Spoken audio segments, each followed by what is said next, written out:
Алда адамзатқа зор тазалау келе жатыр. Құранда Алланың 99 есімі айтылған, әрі адамзатқа осы есімдердің тәжәлли күшіне сәйкес келетін замандар орнап келген.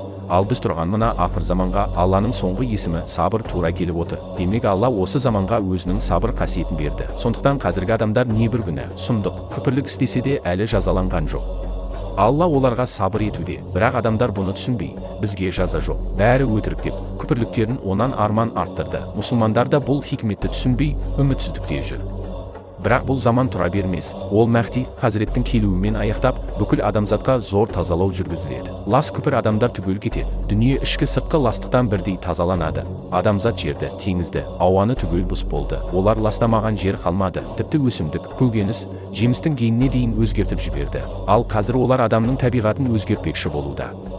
Егер ерте заманда болса, Алла оларды әлдеқашан жазалап жойып, аз ғана қалтырар еді. Есепсіз ұлттар жойылып, орнына жақсылары келіп отырған.